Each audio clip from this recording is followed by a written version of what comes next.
That's a good one. That's a good one. Oh God, it's a toad, son. It's a toad, dude. Let's go. I wake up to a little bit of drool on my pillow, feel like it's gonna be a bad day. I hope that didn't record my butt. It did. But I thought about, like, if I clicked off the 30-second countdown right now, they would see my nipple and Trey's butthole. And we would probably be banned from streaming on all these. Whatever, dude. It's Fishing Friday Live. Dan, what's up, yeah. boys? What's up? Yeah. This is going to be a fun conversation tonight. There's a lot to talk about, man. Yeah, let's run through those that support us, though. Yeah. Make sure you go onto your app store, whether it's Apple Play, Google Play, or I guess the Apple App Store, Google Play. Check out Deep Dive. Download that app. It's going to help you break down bodies of water, give you a bunch of valuable information. From there, head over to onecastfishing.com. Use the code TheOneCast, all one word. Grab you some of those long neck hooks, weedless nets, snagless jigs, the soft plastics you might need. Fall fishing's coming, so definitely get you some of them stingers because they're going to be eating bait fish heavy here for the next couple of months. From there, use that link that we always post to head over to Hobie Eyewear, grab some of those new Hall floats or whatever frame you feel fits your face. Make sure you grab a couple pairs because you're going to want different lens colors. But if you're only going to get one, I definitely recommend the Sightmaster Pluses. Going to give you the best in low light conditions as well as those bright sunny days.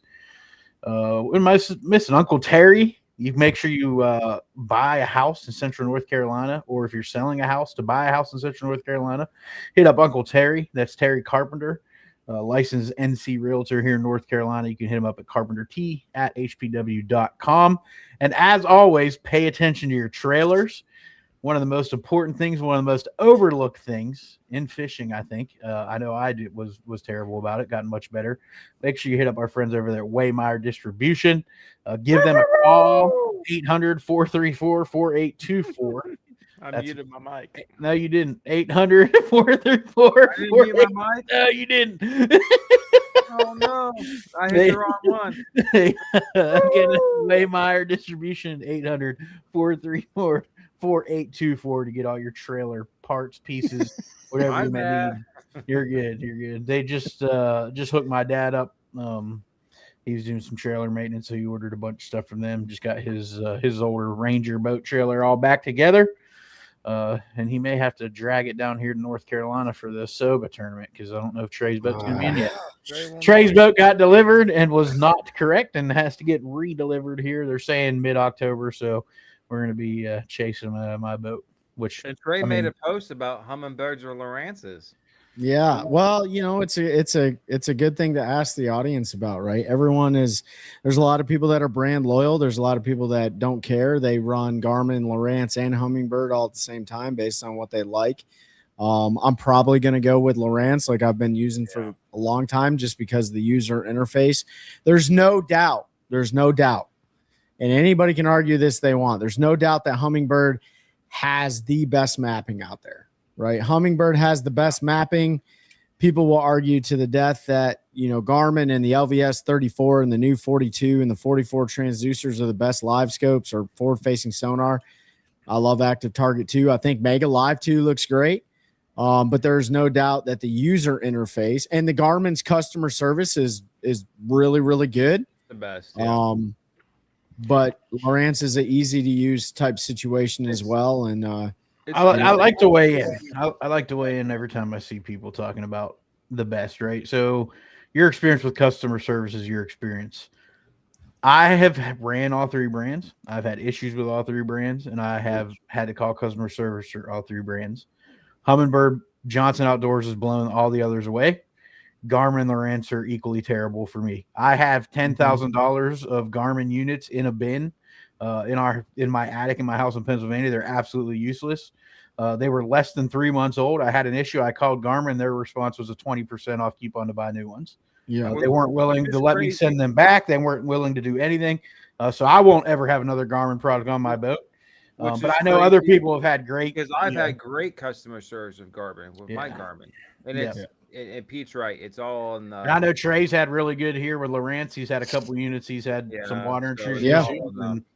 Yeah, I'll actually give the audience a little bit of an anecdote. So, last year I talked about it. I had some water intrusion on one of my HDS Pros on the bow.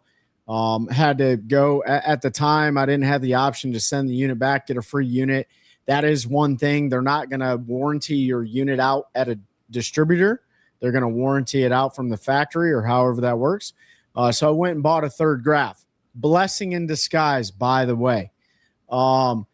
Fast forward, get up to Lake Erie for the last Bassmaster Open Division I of the year. Had the same exact thing happen. This time, I did run into some issues with the Lowrance customer service saying that the unit was an in-service unit and not a warranted unit. However, I called DNR Sports up in Kalamazoo, Michigan. Got to give a huge shout out to them boys from the hometown and said, hey, can you email me the receipt? I sent Lowrance the receipt and they said, sounds good. It's warranted. So all I got to do is send the unit back to San Diego and they'll test it. They'll fix it if they can. And if not, they'll send me a brand new one. So I've actually had really good luck with customer service with Lowrance. And I can't speak on the other brands. That's why I was, trying to get everyone's opinion on the matter, because you're right, Pete. Like everyone's experiences. Everyone's so different. Yep. And I've had no problem with Humminbirds or Garmin. Yep. And I've only ran a Lowrance for a little bit the one I got off my boat. But like any of the major 3 brands, you can't go wrong with. No. They're going to do what you need to do. Yes, I think Humminbird's mapping's a little bit better. Maybe their little side imaging's better than Garmin or Lowrance. I still think LifeScope technology is better on Garmin than any other brands, just slightly because they've caught up. But like Humminbird, nickels and dimes for everything. I mean, like every little slot change in your graphs, like to hold them in, every little like Ethernet connector and different things. It used to be worth the helixes, but like they will nickel and dime you for everything. Whereas, at least Garmin is more like user friendly in that regard. So, and you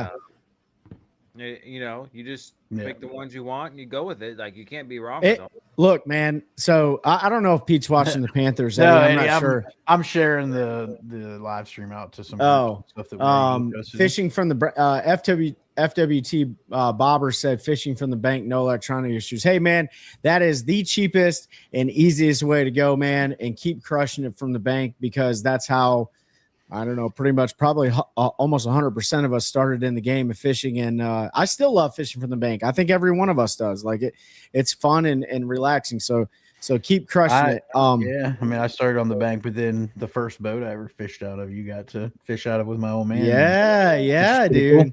Cool.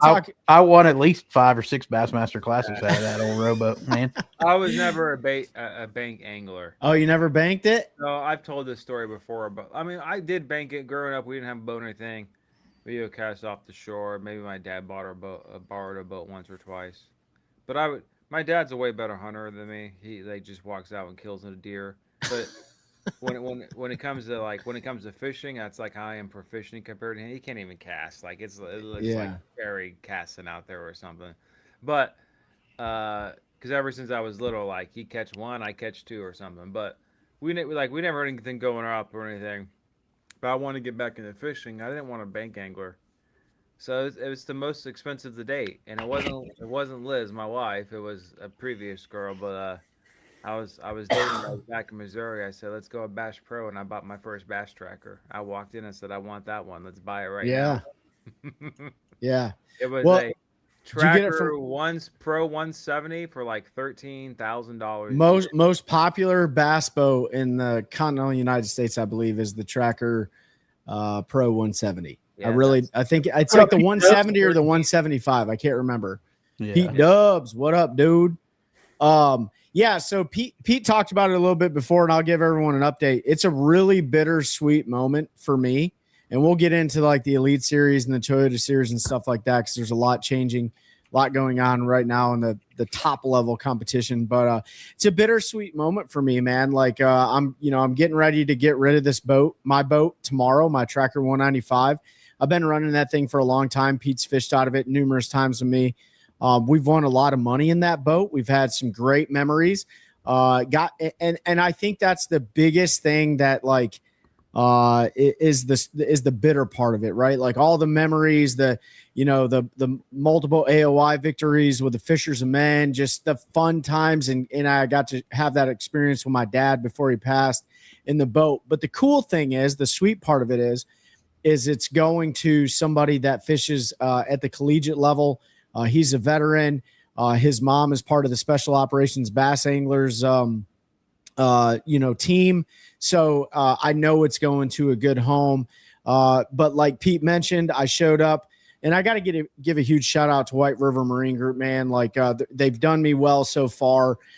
They've treated me well. Things happen, right? Like it's not just those guys. You could literally order a boat and something get messed up on the invoice and they send you the wrong layout or whatever. Things happen. But the guys up at Bass Pro Shops in Cary, North Carolina, are doing a phenomenal job. And, they were like, they didn't even try to convince me, oh, you should take this boat. They're like, no, that's not what you ordered. You ordered this boat. So we will be getting the new boat. If everything works out fine, mid-October. It's going to be pretty awesome. I'm super excited about it. It's going to be the Savage 215, the tracker again. I'm going to stick with tracker, aluminum boat, 21 foot 3 inches. Going to be outfitted with couple 12-inch screens, and I got to go with a forward facing sonar unit and stuff like that. So we'll gain a little bit more room and gain a little bit more speed. But at the end of the day, it's not the boat that matters, man. I mean, it does matter for certain things, but like, it doesn't matter at the end of the day because, clearly Pete and I, we've all been fishing out of 19-foot boats for a long time. And there's a benefit to that too. Fuel efficiency, the ability to maneuver in and out of dock situations, the ability to get in some really skinny water. There's all sorts of benefits to running like a 19-foot boat or below. And Pete, I did get the opportunity to fish. I don't even know how big that boat is. Maybe 11, 12 feet, maybe. I think it's a 12-footer, Yeah, 12-footer. Rowboat, dude. Like Pete's dad's going out there with the oars and stuff, and we're slinging. Theory on the rowboat. Like, I don't know about that one. There's still some holes in that boat. It was filling up. I had a Circle K cup that I was using as the manual bilge as we were out there. Did you guys see the Johnson? One of the Johnson's guys yesterday almost get his boat flipped over. There's my old man right there. Says can't beat a camo rowboat. You're absolutely right, dude. It was fun. Oh, that big one that hit him. Yeah, that was. Oh, that hit his camera guy. That was when his camera guy was like, where'd that one come from? He goes, that was a pretty good one there, bud. He almost turned the boat upside down. Yeah. But I mean, speaking of that, Ben, like, have you guys been? I know Pete, you work today and stuff like that, but did you guys catch? Yeah, I paid more closer attention today. Yeah. So what? My trolling motor show up, and it finally got here. So, unfortunately, I won't be out this weekend with Javon because I got to put that on tomorrow. But because you can't really fish without a trolling motor on a bass boat. That is a fact. I disagree. You can. You can. My old man and I took second in a tournament without a trolling motor. You just gotta have a good Pete Senior rowing you around, man. You'll be good. Yeah, well, a bass boat's not set up for that, and it makes it a whole lot harder. But so unfortunately, so you can't catch them without scope. Is that what you're saying? That's what I heard. Well, I think my scope's working. So probably not, but Patricia Leanne Shaw said Bassmaster gonna end up weighing over 3 tons of smallmouth bass. Oh yeah. And go Trey AOI. Yep, Trey and I one-way AOI again in Fishers of Men this year. 100%. Yeah. Looking forward to fishing that national championship again here in a couple months. And Decatur about to win AOI on the Bassmasters. We're gonna try next year. It's gonna be a different ball game. Let me tell you right now, because I'm robbing everyone's graph from all their waypoints. No, I'm just kidding. But yeah, let's Trey just got done at Erie, obviously. And they are on a great Lake America right now. Just kidding. Lake America, Ontario. Yeah. Lake Ontario. We've never, all of a sudden, I'm just saying, all of a sudden the name changes to Lake America and we see our first ever 30-pound bag of smallmouth. Is it a coincidence? I think not. I don't know. No, I mean those fish felt freedom and they just started biting. That's right. That's right. No, I mean it's what's up, Jeff? What's up, Jeff? Yeah, the weights out of the EQ or out of the open up there in Erie where crazy, and then it just Unbelievable. carried right over into Ontario. Yeah. With the elites going, the St. Lawrence River. Most of them guys, those big bags are coming out of the Lake Ontario. They're running out into the lake, but You know what's crazy? and by most, I mean all of them.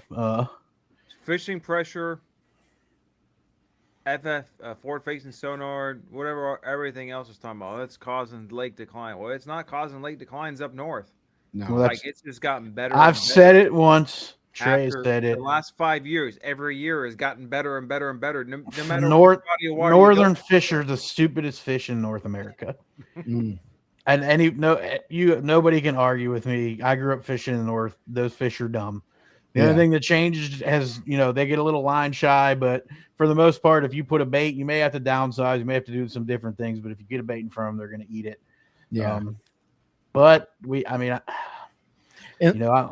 have to see what the impacts of forward facing sonar, if there are any on lakes, are going to be our inland reservoirs and stuff where you don't have the vast amount of water that you have in the Great Lakes. I mean Erie is the smallest, and Trey can tell you how giant that was when he was out there. Dude, you couldn't you sink thought like it was just I'll just run over there, and it was like 15 minutes later you were there. And a couple of our buddies, Jamie Caldwell, Seth Ellis, Buck Mallory, they are a few of our buddies. They just wrapped up the Toyota series on Champlain, and they were dealing with some really crazy weather, like the guys are dealing with in the Elite Series up there on St. Lawrence River, specifically out in Ontario. That's where the big waves are coming from. And coming from the south, like it doesn't matter like if I grew up in Michigan or not, I don't fish that kind of stuff. Yeah. And guys are like, how the heck can they even catch them out in those 6, 7, 8, 9 footers, man? And that's something I wanted to talk about with the audience too, is like, Pete and I were having this conversation earlier. Like, dude, I don't care if forward facing sonar is allowed or not. Like, if you can effectively scope out in 9-foot waves, dude, you're a savage. Like, you're a straight savage. Like, that takes massive amounts of skill. If you watched a lot of those guys today, like Fisher Anaya was not like, for a lot of the day and stuff, he was not out in the big water. Right. You can see the shoreline where he was at. Like yesterday, he was not where he caught most of his fish was not. He was in the river. Yeah. And so it was calm, so he could scope. I mean, the lake was calm. The lake wasn't bad today, so it wasn't as bad today. But like, if you look at them yesterday, like they weren't really looking down at their screen scoping. Like, they had their spot marked, whatever it was out there, a boulder or a rock seam, whatever it was they were fishing, and they probably spot locked down. And you know how a spot lock is, though. You're still gonna move back and forth, like. Oh yeah. Probably cast to the spot, and they weren't. They were scoping in the sense like you could see and identify there was fish there or different things, but like they weren't scoping like to watch them catch it. Right. They were targeting individual big fish. You don't catch the fish that they caught without targeting fish in the Great Lakes. Well, but to Ben's point, they weren't jigging a minnow. They're seeing a fish make a cast with a drop shot, and then from there you don't need to watch the bait fall down to the fish and watch them eat. And that's one of the things I wanted to bring up, right? Like people are like, well, and I dealt with this. I just got done dealing with this. It's like, how do I make I don't think they're fishing in 50 foot of water out there like I was fishing. But nevertheless, like if you're dealing with 6, 8 foot waves, people are like, well, how do you even throw something effective? No idea. What's up, Tony from Black Tire and Auto up on 414 Main Street? No idea. 3/4 ounce drop shots. And people are like, where do you get a 3? So if you just go to Walmart or if you just go to a bait and tackle shop, the likelihood of you finding a 3/4 ounce drop shot weight is slim to none. Yeah. Walmart, right? Well, the teardrop ones you can get ½ ounce for sure, and maybe a size up. Down here, you'd probably find them. You're not going to find them up north because down here you could get them for catfishing. Right. Like, but you talking about the teardrop bullet weights that you can get those, but I want to help people out here. If you can't find an actual drop shot weight, if you go and you find 3/4 ounce ball head for like walleye, right? For like deep walleye fishing. One of the things that I did is I grabbed a package of, they didn't have any 3/4 ounce drop shot weights up in the north, right? They didn't have any of those. So I took a 3/4 ounce ball head jig with a hook on it, and I took a pair of dikes and I snipped the hook off. There you go. Now you got a 3/4 ounce, just a ball of lead to throw out there and get down into 40, 50 foot of water quickly, right? Especially when you got some significant waves. You get an eye tie on too, but you can use any, like you can use use anything. You could use a 3/4 ounce tungsten weight if you want to do that. Slide 2 bobber stops up your line, put the tungsten weight on there, reversed or invert. It doesn't matter how you do it, but I would put it upside down, and then you tie a swivel on the end of it, so it just stays there. So you can make a drop shot out of anything, and people are like, "Oh, well, I heard from a buddy of mine, I won't name his name. He's like, I don't own anything that big," and I was like, "Then make it that big." Right? You can modify, because if you think about a drop shot, like your weight doesn't have, in fact, a lot of times when you have true like chrome drop shot weights, they actually kind of stink because the fish attack those before they attack the bait. Especially smallmouth, because they're sight feeders, right? So, but I've heard it a number of times. How are guys casting it? How are they casting it into 25-mile-an-hour winds with 6-7 foot waves and getting it down there? And I'm like, 3/4 ounce drop shot weights. That's what they're doing, So if you ever get in a bind and you got a jig head, and it also works for tubes, by the way, because tube jig heads, they only come in certain sizes. You can literally jam a 3/4 ounce ball head jig into a coffee tube or whatever kind of tube you're using, not the Z-Man ones, are a little too small, but you can jam them in there, and all of a sudden you got a 3/4 ounce tube that you can throw down there, right? And they eat it. So it works. Yeah. One piece of advice for anybody listening: if you ever find yourself needing to fish in 4 to 8 footers on one of the Great Lakes, the last thing you want to do is push that spot lock button. Do not push spot lock. You will end up out of the boat in the water faster than anything. Absolutely never, ever spot lock in waves like that. No, it'll jerk you around too fast. You will end up in, it'll push you up the spot, and when you come down, it is going to hammer at 10, and it's going to throw you out of the boat. Yeah. I believe it. Then there's plenty of people that die every year doing it. So don't do it.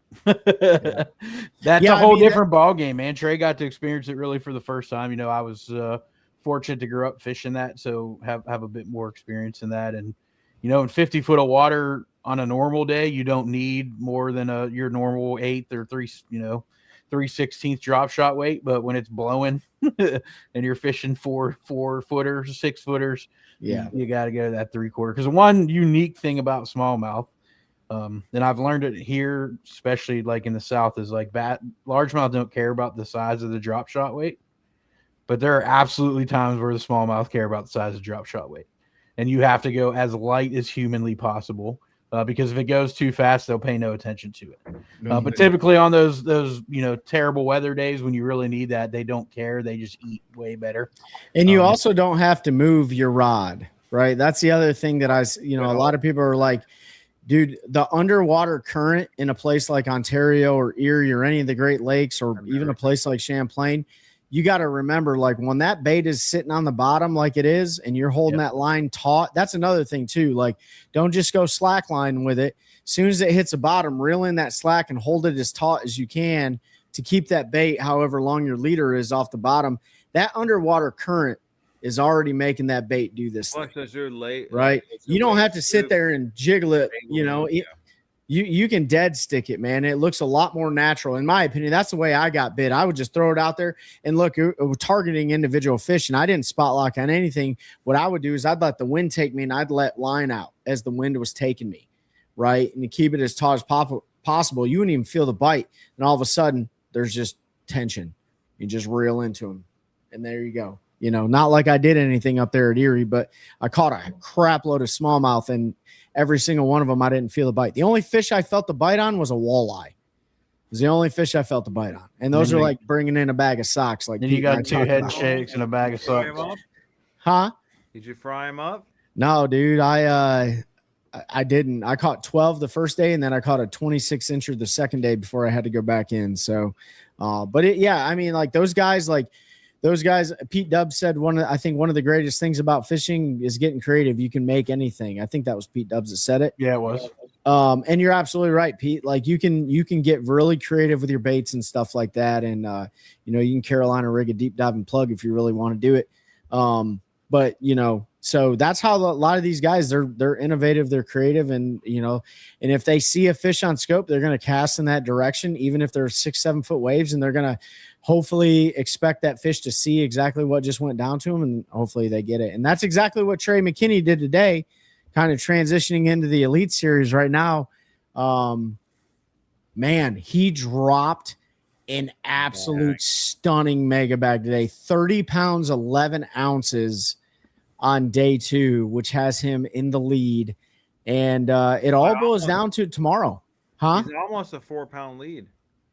Well, I wouldn't say tomorrow because I think he's up by 7 points.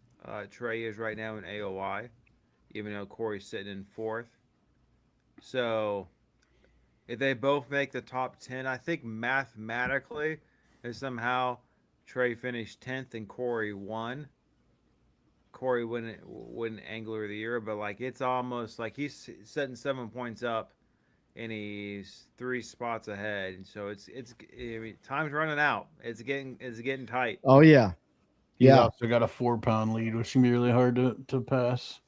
Yeah, I mean he would really have to suck bad tomorrow, and come in with like 22 pounds, and Corey come in with 26 or something like that.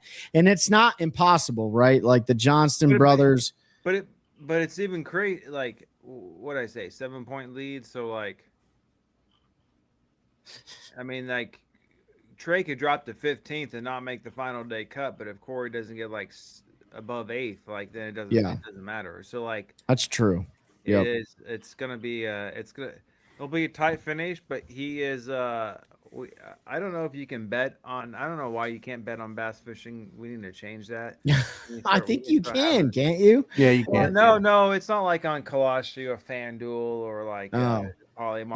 You can place a bet with the audience right now if you want to. No, we should open a bass fishing sports book up. You know how much money we would rake in? Oh my gosh. I mean, I don't know. I feel like I'm wrong on every single pick. I think at the beginning of this year, I picked. That's why the house rakes in money. Like, yeah, I think I picked John Cox to win AOI this year because the Elites did the one-off. There's a lot of guys who aren't like Jared Swindle. Like this is the first cut that Cox made the entire season on the Elite Series, right? So yeah. I believe it is. And Swindle he may have 2 years below 70. Yeah. AOI. Like he actually may be on the cutting board. No, like, he won't because of his drop. I say that because you know how a Bassmaster is and different bass math. There's no bass math. You have a drop year, so all he's got to do is drop one of those bad years and pick up one of those good years. So he's fine. Like he's getting close. Matt Aries getting close. Like some of these guys, like we're getting like they might survive one more year, but like there's also politics involved in that, and Swindle's not going anywhere because too many people like him. Yeah. If he was 71, they wouldn't cut the normal number. They would say we're only taking 8 this year to save him. They've done it in the past. They'll do it again. Way below that though. I don't know who the guy is. I mean, I've seen them do a complete reorg where they'll just cut who they want to cut. Like John Cruz is way down there. He was last year too. Randy Howe was way down there too. I mean, he made the Classic last year, so with a drop year, he has absolutely nothing to worry about because that means he was above 50. I don't know the guy who does like a podcast. It's just him. Swindle is literally last in AOI this year. Oh, is he really? Oh no, sorry, no, he's 91st, not last. Yeah, he's got. I mean, he should be okay. There's Kennedy.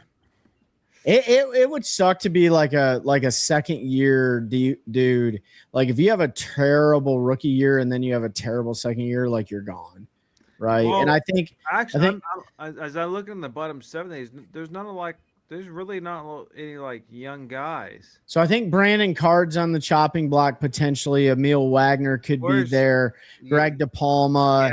Yagfield. He's a younger guy. He's a rookie from Michigan, so he should be he safe doesn't this count. year. Yeah, he's from Rochester Hills, Michigan. Uh, So those guys, Reinkemeyer, huh? Brock Reinkemeyer. I don't know. I'm not sure. It'll be interesting to see what happens. He's 84th. Who is he? So for those of you in the comments, who do you think is going to win Angler of the Year for That's the right, Eileen, Bassmaster right. Elite Series? Drop the name in the comment, because we did our picks. If you go back and listen to our recorded episode I don't even remember. on Spotify, all three of us have 3 different picks. And I won't spoil who picked it, but I think Pete may win.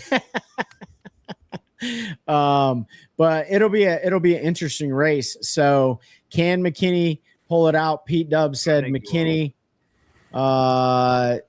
FWT Bobber said he's pulling for Trey.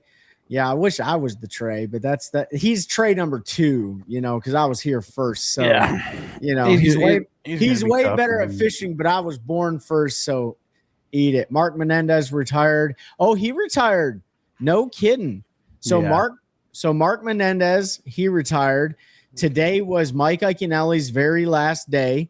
So congratulations to Mike Iaconelli, Bass Fishing Hall of He didn't make the Famer. cut? I thought he Huh? was close. He didn't make the cut. Now he's gonna go make 7 times as money as he ever made fishing doing it. Yeah, I'm not sure. I don't know if he made the cut or not, Ben.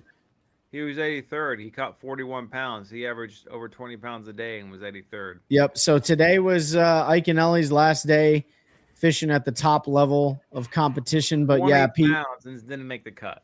I know it's That like day, the that's Open at crazy. Erie, man. Yeah, that's great. But or not like Iaconelli, man, he really has done a lot for the sport of competitive bass fishing between him and his son. The Ike Foundation, his podcast, all the things he's done for a lot of inner city kids and stuff like that. So huge shout out to Mike Iaconelli. Also had the pleasure of ejecting Pete out of his boat at Lake Murray a couple years ago. And We got to get him back on the podcast. I know we got to get him on the show, Pete. 15 podcasts. Mm-hmm. You almost killed our brother here. So Mark Menendez retiring. That's crazy. Iaconelli's gone. They did the coin flip today for the Bassmaster Elite qualifiers. Did they? Oh, yeah. Yep. So that determined The forward facing stuff. Yep, that determined what's going to be forward facing and what's not. So as it stands right now, Norfolk in Arkansas is going to be a scope event. Hey, I've been there before. Gunnersville is going to be a no scope event, and Toledo Bend is going to be a scope event. So 2 of the 3 elite qualifier tournaments, which start next month, you're going to see 2 of the 3 be scope events. I think a lot of people are happy about that. Talk to some buddies that fish I'm sure that qualified for the EQs, and I think Norfolk they like it. Gunnersville, they don't need it as much, and Toledo Bend is, it's a good lake to have forward facing sonar on. So quick story about Lake Norfolk. When I was little, I was probably like 8 or 9 years old. So when we lived in Arkansas, my dad was on recruiting duty. We get up we get back from church. Everyone takes for a nap. My dad and I leave. We leave in his old 73 Charger. And I look up and I see my sister just looking out the window sill. So sad because we're leaving. And we go fishing. We drive 45 minutes back over to Mountain Home. We go fishing there. And I caught 2 fish on like a either like minnow, like on like live night crawlers, or a little top water like grasshopper. And my dad caught 1, and since that day, I've been a better fisherman ever since then. I was like 5 years old. And that's my Lake Norfolk story, or in Arkansas. Well, our good buddy Mike Corbishley, who fished Division 1 of the Bassmaster Opens this year, he qualified for the EQs. Mike's a hammer. He had a top 10, I think, last year at Norfolk. I'm not sure what is it, huh? It's a good lake. Yeah, I'm not sure what his experience is at Gunnersville. I don't think he has any at Toledo Bend, but I think Mike is of the same mindset. He's really happy that there's scope, no scope, scope. Toledo Bend, that's obviously got a lot of history in Bassmaster, and it's a good standing timber lake. It's a good shallow water fishery. Really good deep cranking lake, Carolina rig lake, stuff like that. But it's also a really good jig head minnow lake. Especially as that's going to be more of a fall transition situation for those guys. So it'll be interesting to see, man. And, with a handful of these people retiring, that in theory, correct me if I'm wrong, should open up more spots or no on the Elite Series, or were they just I guess they'll have less. Bassmaster They'll only take 10. More than that retire, then it'll just be a smaller field. They don't typically expand that. They could, depending on who the people are in the cut, save people if they like them. But is anyone going to legend back? Who has legend points to come? I don't know. I haven't heard. KVD. KVD, number 1 pick on Team USA bass fishing team. KVD could come back. That'd be the time for him to come back. I don't know, man. He's probably making a heck of a lot more money not fishing the Elite Series too, but he for sure is. And he's probably enjoying himself a lot more. If there's one thing that I don't believe that. You don't think so?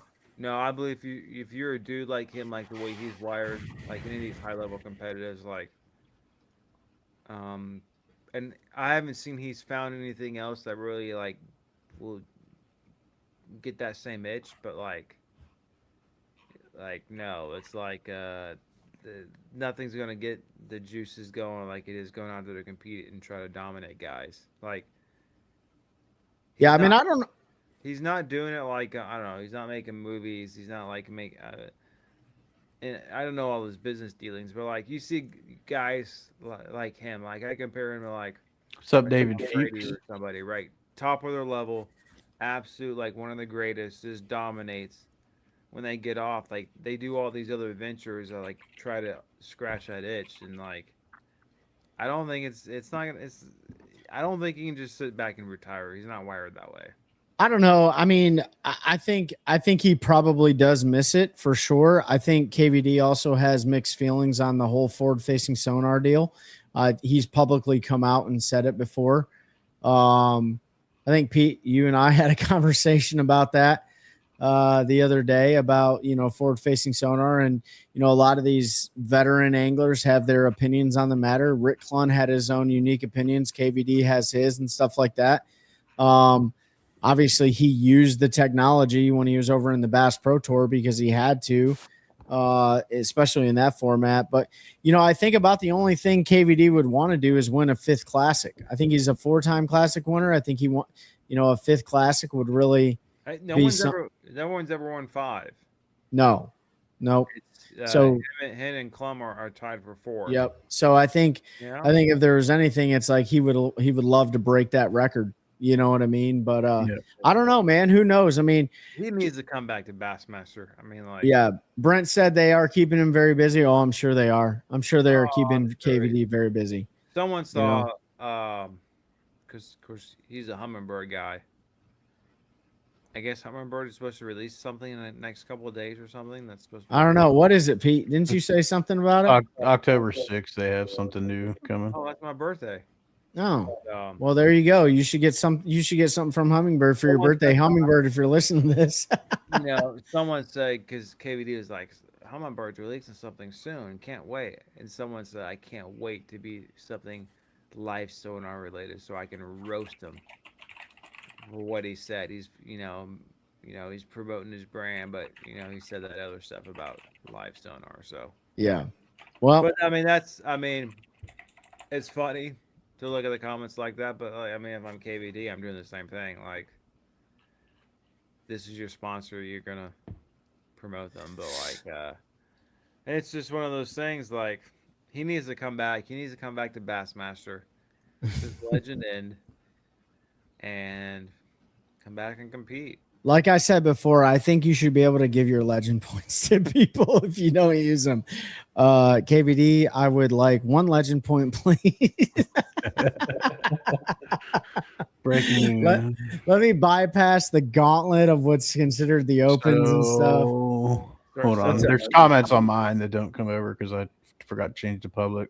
All right, what do we got? Dave What do we Fuchs said, "What's up?" Dana Cabarini? said drop D's. Must have been we were talking about drop shotting.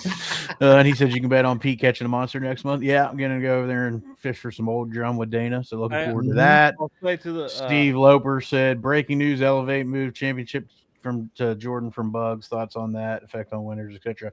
Yeah, I mean they had to. Bugs Island is going to have 0 ramps open, so there's going to be no way to actually fish it.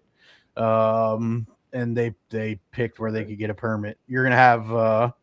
You're going to have. No, it's not flooded. It's low. It's over 8 feet low. Yeah.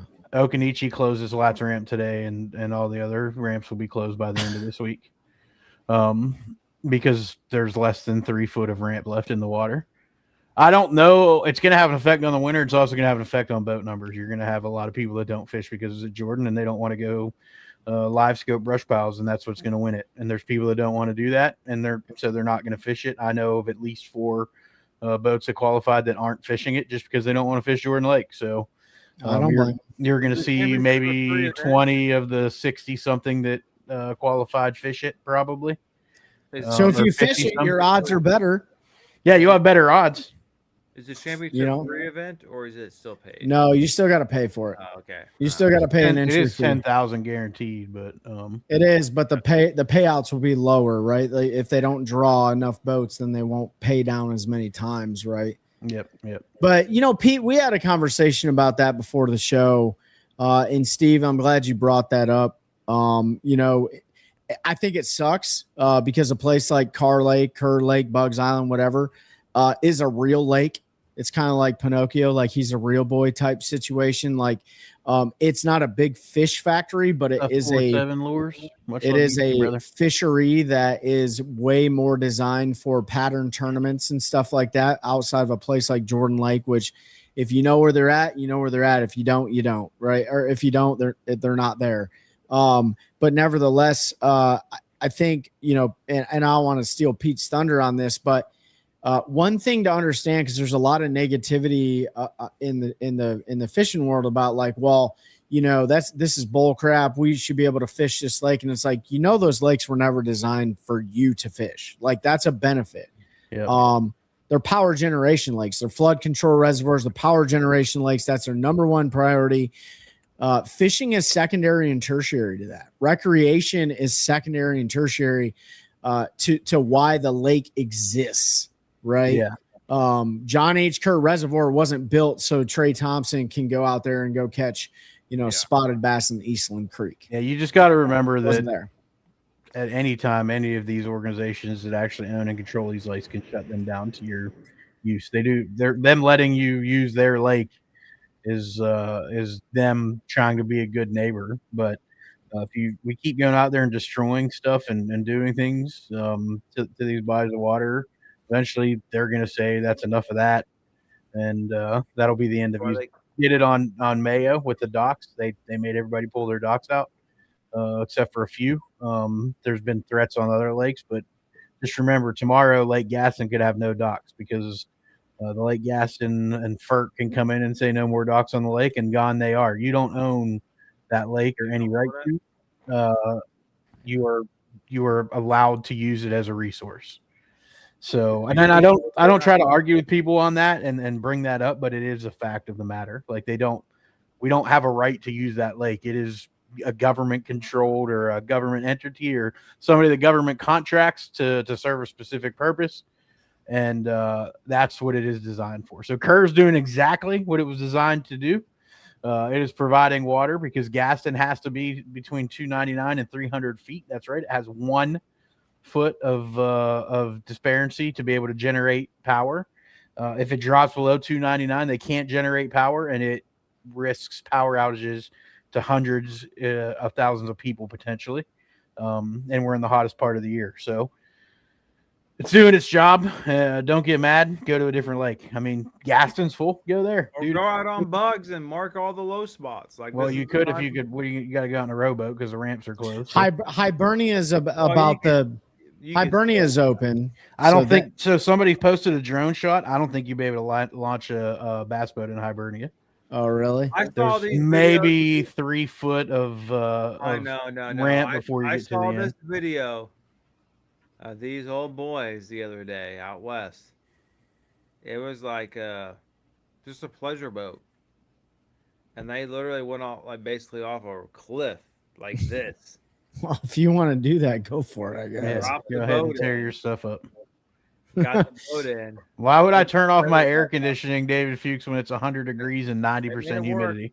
They made it work. I'm not turning my air conditioning off. Virginia also controls, Kerr Lake, and North Carolina or I guess manages Kerr, and North Carolina manages Gaston and stuff. But they all work together and stuff. That's the wildlife. It'll fill back up, guys. Like, don't get hell bent on it. It's gonna fill back up. It's like Falls Lake, huh?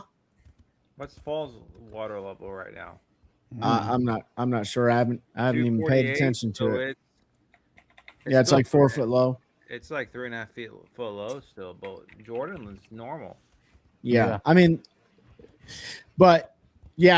so going back to Steve's point, yeah, they are Elevate Outdoors Team Trails changing their championship to Jordan Lake. That's going to deter a lot of people from fishing it, especially for the X number of people that qualified that are local to Jordan. But I mean, it's no different than if you were fishing Kerr, you're local to Kerr. Like, it is what it is, man. And so maybe your probability of cashing a check or winning the tournament went down, but either fish it or don't. It's not a big deal. Like, if you think it's financially irresponsible for you to fish the championship for Elevate Outdoor, don't fish it. That's why. What's crazy with this year, and of course I haven't been out there. I don't think anyone's been in Jordan, but I gotta imagine the fish are shallower because the water's come up, and like there was so much vegetation that grew up for those when it was so low. Like there's like a lot of vegetation and stuff just submerged within the last month. Like there's a lot of shallow stuff available that would I'm going to show that. So there's Nutbush Ramp 2-3 days ago. So they've got maybe 4 foot of ramp, and that's dropped straight to 8 foot. So if you drive your trailer off that, you're not getting it back up without somebody swimming and hopefully being able to get enough leverage to push it back up. You almost be better to go off on the side there, not even on the ramp. I don't know if I would do it that. It drops the exact same. Plus it's soft. That the bottom's soft there. All those people's pop R's and crankbaits that are hung on those damn. You can go get some baits right now, boy. Now would be the time to go beat the bank with your feet. Yes. Go walk the shorelines of Kerr Lake and go look for every single square bill, every single buzz bait, every single lipless crankbait that you can find, because you're going to find a bunch of them. Jigs are going to be stuck in laydowns. There's all sorts of stuff. Patricia said I saw that today. That they're leaving Hartwell down for 2 to 3 years. Yep. And that will absolutely change the fishery, Patricia, for the Classic next year. But at the same time, like, those boys are going to catch them. They're going to catch them. They're going to catch their butts, because here's one thing that the fish have to do. They have to spawn.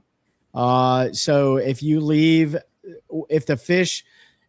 water line, the shoreline is consistent for years, the fish will use that as the new bank line. Right. And obviously, we know that, a place like Hartwell is relatively clear water fishery, depending where you're at, unless you run all the way up into Seneca and stuff. It's a little bit more stained water. So those fish, they'll spawn, and, if they're not spawning on the first pylon of a dock, they're spawning at the end of the pylon of a dock or whatever. And there's tons of cane piles in that place. And, I think we have this misconception, like, it'll screw the fishing up, man. Some of the best fishing we've ever had has been in low water conditions before. Oh, for sure. Especially for an extended period of time, Yeah, Hartwell will still be a fun one next year for the Classic. And it was something to do with Clemson Dike. I don't know what exactly. I didn't have time to read the article. I just saw it pop up. Didn't have a chance to dive too deep into it, but they're keeping it down while they make those repairs. So it's going to be a little bit different for sure for people. I don't know how far down they're leaving it exactly, but Alton Jones won the Classic at Hartwell in 2008, and it was like 18 feet It Low. was 18 Yeah, feet. that's right. low. I remember that. Yep. It's, Yeah, Hartwell's a big beast, I man. know we won't be there, unfortunately. Well, Trey Nope. and I won't make it. Hopefully, hopefully 'cause we'll be Decatur, winning the Alabama, Lake Fisher- Wheeler. We'll be winning the Fishers of Men National Championship on the Decatur Lake over there, or not Decatur Lake, on Wheeler Lake in Decatur. So looking forward to that. Never fished it, but got all 3 species. So definitely going to be a good one. We'll get I think we get 4 days of practice. Yeah, I think so. Yep, I'm looking forward to that one, man. That'll be fun. We always like going to new fisheries, and we're looking forward to it. What was that, Ben? Is that a walking bait? Well, it's I'm opening it up. It just came in. I got these new tackle boxes. That they're crankbait / topwater tackle boxes from Evolution Fishing, and they've got these foam things on the side that you can stick your hooks in. So when they're in the box, they'll just stay and they won't get tangled up. Oh, that's nice. So I think you can fit 8 on each side. So I bought 2, so 16 top water. So one box can fit 8 probably full size top waters / jerkbait type of deal. But they just got these little foam things they fit in there. You stick them in the foam and they just hang them in place, and then they won't move around or get tangled up. So you don't have to play the treble hook Jenga game like. I prefer the 492 walking baits I have in a box, and I have to pull them out and do the old shake until all the ones fall off, and then you can tie the one you want on. That's what Jeff, the one I just put in there. That's the Megabass walking bait, and you just no, those are cool. Those are definitely cool. So these, I figured I'd try a couple out. So they're 3700 series, so you could definitely get more than 8 on each side if you didn't want to use the foam thing. Because that's how mine were. You double up. That's good because I have probably 90 in mine. So I have to do that, guys. I know how that is. But, this winter, I have to make it a point. But they're when I get the new boat, I need to make it. Yeah, they do look waterproof. I've heard good things about them, so I figured I'd try a couple out and see how they can work for me. So if you guys have those same Plano boxes that Ben just showed, give us any reviews on them. I'm cheap. I use the boxes from Harbor Freight. I think that's what he has. I started swapping. You I've did? got the Plano ones. You got Plano Edge boxes though. I do for a lot of stuff, but all my new ones I've been buying are the Harbor Freight too. They're like $7.99, dude. Yeah, you know what I mean? These were I think 15 a piece. So that's not too terrible. That's not terrible. That's not terrible. I got them on Amazon. You can, they're not bad. Evolution's, they've had a bunch of ads and stuff lately. Yeah. I've got the Plano. I got a bunch of Plano boxes. I like their jig boxes because you can hold so many jigs in there. Yeah. And they hold pretty well. But their terminal box and stuff, it sucks. Everything still falls out. Yeah. Dude, stuck around and falls out. Tell me I'm wrong. Tell me I'm wrong, guys. And this is for the audience too. You get your stuff set the way you like, right? Your terminal tackle, all your hard baits, your soft baits, right? Whether or not you're a Ziploc baggy guy, or you like to use clear bags, or you like to take all your plastics out and put them in a hard box. The worst thing ever is adding something new, specifically terminal tackle. That is the worst. It's I found these new weights, and it's crap. I got all my stuff squared away. And now I got to figure out where it's going to go. Patricia, I think you asked us this last time. What do you somebody else? Oh, okay. So Patricia's asking, what do you think about the lithium fire extinguisher? Pete, you are a health and safety guy. I think most of the ones that we have researched and done studies with do not work. So take that for what it's worth. There's one new one on the market that intrigues me, and I can't remember the name of it. I'll share it with everybody that I think is going to be decent for a boat. But a good fire blanket, and just pull your plug and let it fill full of water, and eventually it'll go out as your best course of action. So dump the boat. Yeah, I don't know. I feel pick that thing up and chuck it. I feel like since it's been years now that boats, a lot of bass boats specifically, have converted over to lithium, at least lithium trolling motor batteries. A lot of guys are using lithium cranking like all of us. I feel like if it was so effective that they would change the, like almost like U.S. Coast Guard would like change rules for the type of fire extinguisher you're supposed to have in your boat. Problem. Like we haven't seen a litany of issues with it, just anecdotally or even news and stuff.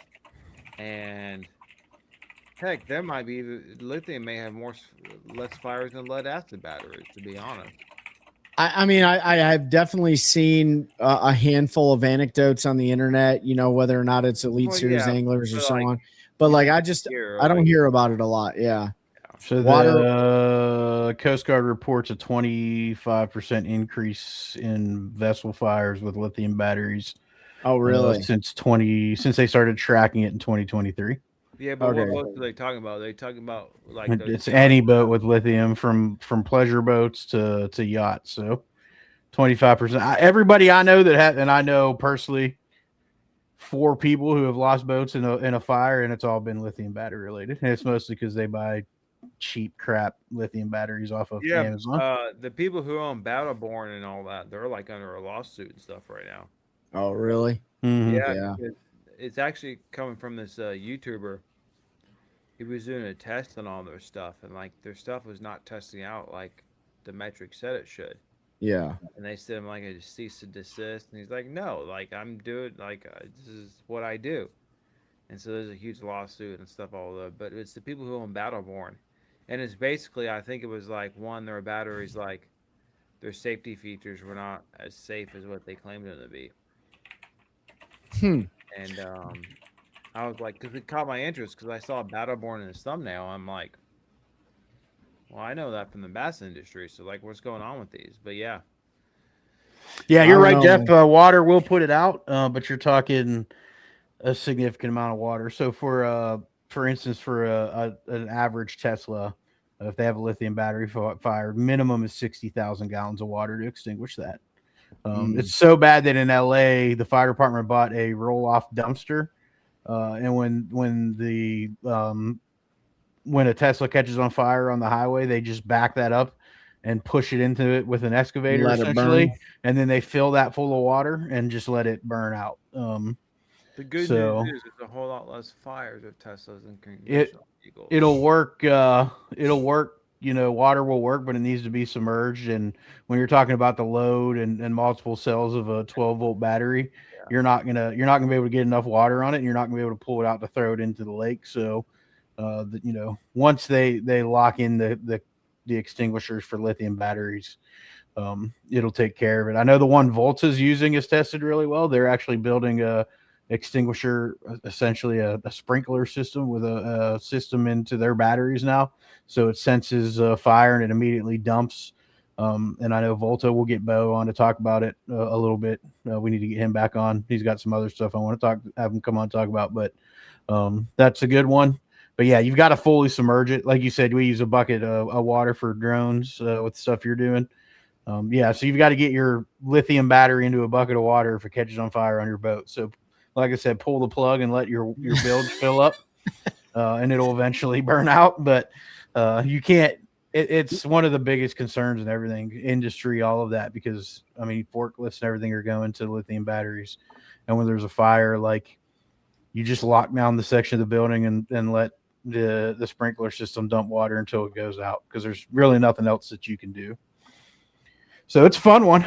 Let it burn. If they have if Patricia said they have I don't know if she meant they have an extinguisher that costs $60, but if there's an extinguisher that costs $60, well, I think regular extinguishers at like Walmart for your boat are like $50 anyway. So I'll absolutely buy one if it's an effective tool, because all of us run lithium batteries in our boats, right? I mean, the last thing you want to do is fill it up with water and let it sink to the bottom of the lake. But maybe that's why the throw pillow is required in your boat, so you can throw it to yourself when you're going overboard.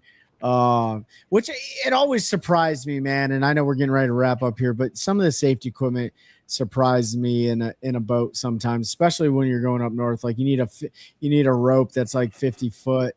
and then you need like all this other stuff. And I'm like, well, what happens if you're in the boat by yourself, which most of us are? Like, what am I going to do? Throw my rope to myself? Like, I don't understand it. Yeah. You know what I mean? But nevertheless, like safety equipment's out there.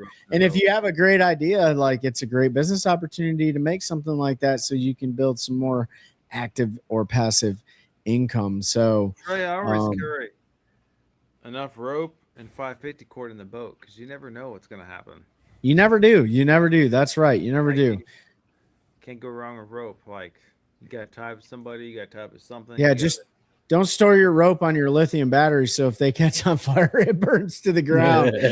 But man, it's gonna be an interesting weekend. If you guys are following the Elite Series, should be interesting to see who locks up Angler of the Year. It's also going to be interesting to see who gets cut this year and has to either legend themselves back in or crawl if they try to come back, crawl their way through the elite qualifiers to get back in. That is one unique thing about those who are on the chopping block in the elites is they can drop down and fish those last EQs, and if they qualify, they jump right back into the elites. Toyota Series is getting ready to wrap up on Champlain tomorrow. The championship Saturday, I guess. Pete Chandrick Sr. said there was a sports car back in the day with a magnesium block.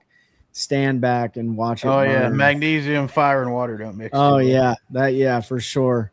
10 Century Belts. Patricia said, I don't know. I said 4 to 5. I don't know. You guys still think 4 to 5? I don't know. What are your thoughts on Century Belts coming out? There's some big bags. I said I could see 10 up to 2. Yeah. You're looking right now, if the guys were to continue to catch them how they were, you got 15 guys that are there. Yeah. You could go up to like Kyle Patrick has 49-15. But there's 15 guys with 50 pounds or more right now. So that, the under 15 I would take. It's hard to say. I haven't looked at how bad the weather's really going to get tomorrow and stuff. So that'll obviously play a role because come tomorrow, the only people that are going to push it if it's really bad are the guys that are lined out to win AOI and the guys that are lined out to win the Derb. Everybody else will play it safe tomorrow, and they're just fishing for a little bit better check. So it'll be an interesting Saturday in the Elite Series for sure. Maximum, I think 10's a good bet. Maximum can only be 10, right? But because only 10. So 10 is the max. Yeah. Technically, I mean, it's still on. I mean, nobody's catching 50 pounds tomorrow. Somebody catches 10 10-pounders tomorrow. If you do it over 3 days, then they need to be polygraphed. No, nobody's in line to be able to. 50 pounds tomorrow. I still think 4 or 5. I still think 4 or 5. The only reason I say that is because, like Pete said, weather is one factor. 2, the waves get better, but I don't think the weather's supposed to get that bad, is it? No, but I let's not. There's only so many spots that these guys have up there, and I know that they're probably burning them down as best as they absolutely can. I think the weather being bad the first day probably helped them out, so they didn't overfish like their areas. That probably helped them out, even though they dropped mega bags, 25+ pound bags. And there were guys, by the way, a couple of the guys talked about it on stage. There were guys catching 25 pounds out of the river. Yeah. So there were guys that weren't even making that run to Ontario. And they're like mostly in the river. Huh? Fisher Anaya was mostly in the river. He was in the river. Evan Kung, he dropped a mega bag, a pretty good bag. He stayed in the river. So there are some guys that stayed in the river, and you never really heard those weights coming out of the river before. So they do, but like not as prominent.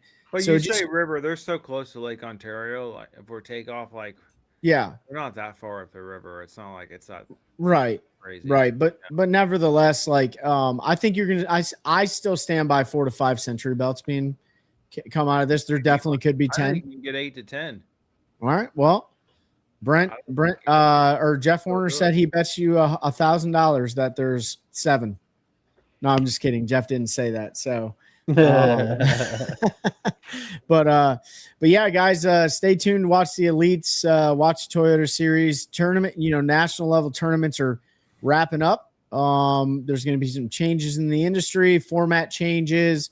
BFL is changing their format. Is there going to be a change to Toyota Series? We don't know. What does the next year look like for the Opens, the Elite Series, the Pro Circuit, all those things? And we'll have a lot to talk about. We're going to get some more anglers and people in the industry on to Jeff said bet. We're going to get some more people to talk to you guys.